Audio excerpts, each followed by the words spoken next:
Isang napakalaking balita ang yumanig dito sa mundo ng crypto matapos pong isara ni Ripple ang $500 million strategic investment round na naglagay po sa kumpanya sa valuation na humigit kumulang $40 billion. Ang mga nanguna sa deal ay sina Fortress Investment Group at Citadel Securities. Mga higanti po yan sa global finance. Ibig po sabihin nito, hindi na po basta tech company lang si Ripple, kundi isa ng malakas na puwersa sa mismong mundo ng traditional finance. Ang ganito pong investment ay karaniwang nagpapataas ng kumpiyansa ng mga investors kaya inaasahan pong tataas din ang market sentiment kay XRP. Kaya yan po ang siyang ating pag-uusapan sa video na ito at simulan po natin sa ating unang katanungan kung gaano po ba kalaki ang operasyon at paglago ni Ripple.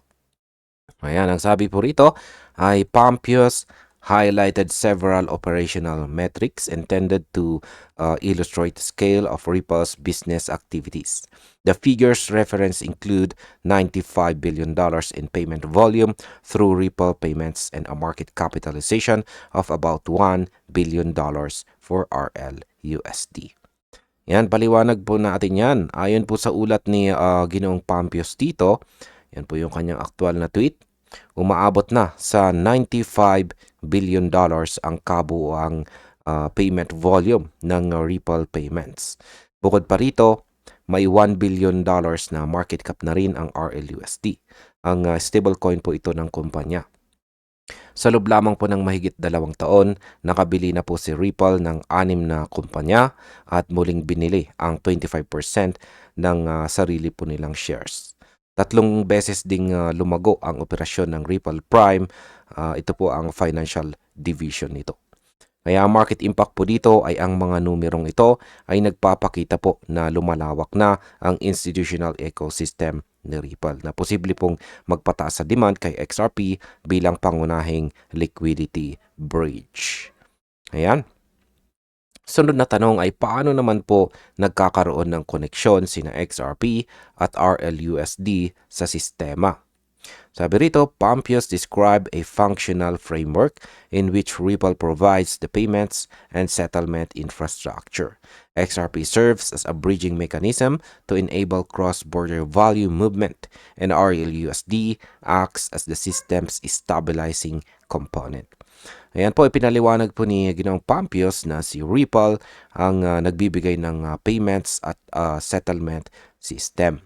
Habang si XRP po ang tulay na nag-uugnay sa mga international transactions. Si RLUSD naman ang nagsisilbing stabilizer ng buong network. Sa ganito pong setup, nakikita na natin ang pagtatagpo ng traditional na finance at digital settlement na isang malaking hakbang tungo sa global integration.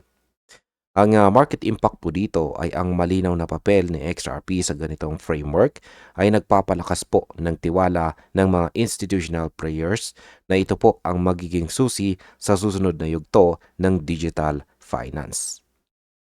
Bilang panghuli, ang aking opinion naman tungkol dito ay ang $500 million investment na ito ay hindi lamang po simpleng pondo or funds, kundi patunay po na si Ripple ay nagiging haligi na ng bagong sistema sa global finance.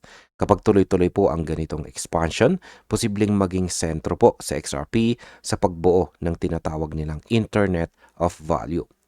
Para po sa atin bilang mga traders, malinaw po na kapag lumawak ang adoption, mas lalo pong titibay ang presyo ng XRP sa mga darating na taon. At hanggang dito na lamang po tayo sa video na ito mga ka-crypto. Maraming salamat sa panonood.